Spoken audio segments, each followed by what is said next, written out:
Welcome to The Debate. Imagine a safety manager watching a worker, balance precariously on the top rung of a wobbly ladder. Yeah, the obvious real-world reaction is to just go stop them, right? Get a safer tool and fix the immediate problem. Exactly.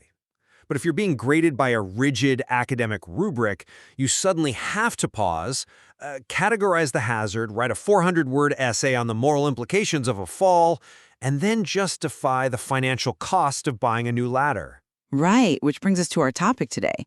We're exploring that exact tension between structured theoretical frameworks and, organic real-world application in professional safety education. Specifically, we're grounding this discussion in the 2025 NEBOSH International General Certificate. For anyone outside the field, this is essentially the global gold standard for safety professionals. Yeah, we're looking specifically at Unit GIC2, where learners have to conduct a comprehensive risk assessment in their actual real-world workplaces. And I take the position that this guidance brilliantly bridges theory and practice. By enforcing academic rigor upon a real environment, it actually elevates the quality of the assessment. And I take the opposing view.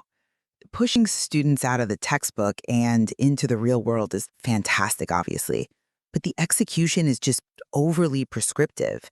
These highly structured theoretical requirements end up turning fluid, practical safety management into a rigid, box-ticking exercise. Well, let's look at why that structure exists, though. Because if you work in a warehouse every day, your brain actively filters out the hum of the forklift or, the poorly lit corner in the loading bay. Sure, it's sensory adaptation. Exactly. It's a survival mechanism to prevent sensory overload. Human nature just naturally leads to massive confirmation bias in familiar environments. And the NEBOSH assessment, I think, hacks that cognitive blind spot. Hacks it how? Exactly. By requiring learners to identify hazards from exactly 5 distinct categories, from syllabus elements 5 through 11.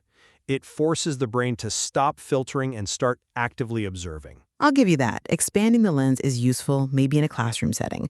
But in practice, risk assessment is a zero-sum game of prioritizing limited resources. Right. The requirement to hit exactly 5 different hazard categories out of, 21 possible options, ranging from radiation to confined spaces, that might not organically fit the risk profile of the actual workplace they're assessing. I see why you think that, but let me give you a different perspective, because the guidance does allow— Wait, let me make sure I understand how you see this playing out on the floor first.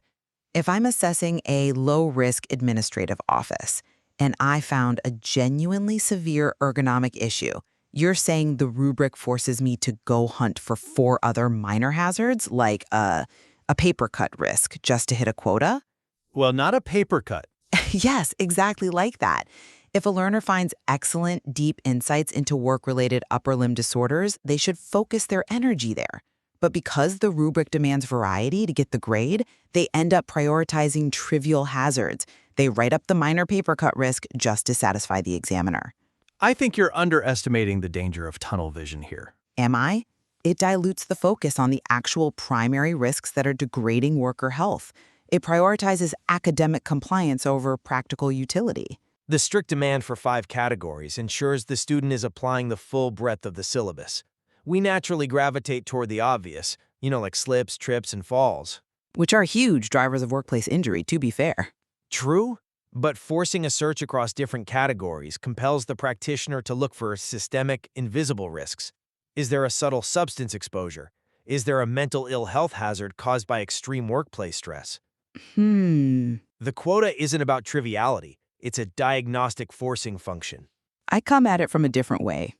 A forcing function that often leads to creative writing rather than safety engineering. Let's look at how the guidance asks you to actually prioritize a hazard once you found it. Okay. In Section 3, you don't just fix it, you have to write out explicit legal, moral, and financial justifications for why it needs fixing, up to 2 marks each. And the rubric explicitly accepts highly generic statements like direct costs which could occur from an accident just to secure those points. Right, but in the real world, you don't write a theoretical essay. If a facilities manager is teetering on a ladder, you deploy the hierarchy of control. You hire a contractor with an extendable pole, and you fix the immediate danger. But fixing the immediate danger requires budget allocation, right? Safety isn't just an engineering problem, it's a translation problem. A translation problem? Yeah, it is like an architect who must not only design a safe building, but prove the mathematics to the city council. The rubric forces you to translate physical danger into corporate liability. I mean, sure. Because if you just walk into a boardroom and say, that ladder is dangerous, you get nothing. You have to speak the CFO's language. You must articulate the direct costs of an accident, the legal duties, and the moral impact. That theoretical framework is teaching exactly the practical skill you need to secure buy-in. I don't disagree that communication is key, and securing a budget is obviously vital. But that budget argument assumes the company operates on a logical timeline, and that is where this rubric really crashes into reality. How so? When we look at Section 2.7, where NEBOSH evaluates realistic timeframes, they require specific labels: immediate, medium term, long term. And an external examiner can mark a student incorrect if they deem the timeframe unrealistic. Because it's testing whether the student understands the practical mechanics of risk mitigation. Immediate means hours or days. Long-term means months or years. If a practitioner suggests building an entirely new facility immediately, they lack a fundamental grasp of real-world application. Sure, but what if their local reality is just highly bureaucratic? A student is forced to guess the examiner's theoretical expectations rather than reflecting their own company's actual workflow. Well, think about it. If it takes 6 months to get a simple contractor approved in a massive multinational corporation, writing medium term might be totally realistic for that specific student on the ground. But an examiner expecting an immediate response to a high-risk hazard will mark them wrong. Yeah, but I would argue that is a vital check on practical competency. The examiner isn't grading the bureaucracy of the student's company. They're grading the student's understanding of proportionate response times to danger. But they are operating in that bureaucracy. Even so, a 6-month wait for an immediate fatal risk is unacceptable regardless of corporate red tape. The rubric is actually safeguarding practical realism there. It prevents a bad corporate culture from being passed off as a realistic timeframe. It's a fair point that we shouldn't normalize bad safety culture, but standardizing what immediate looks like from an external perspective, it still relies on rigid grading rubrics that risk prioritizing theoretical compliance over genuine, context-aware safety improvements. Context is important, sure. Right. It forces students to retrofit their organic, messy workplaces into a predictable box. It tells the student, assess your real workplace, but only describe it in a way that makes sense to an outsider.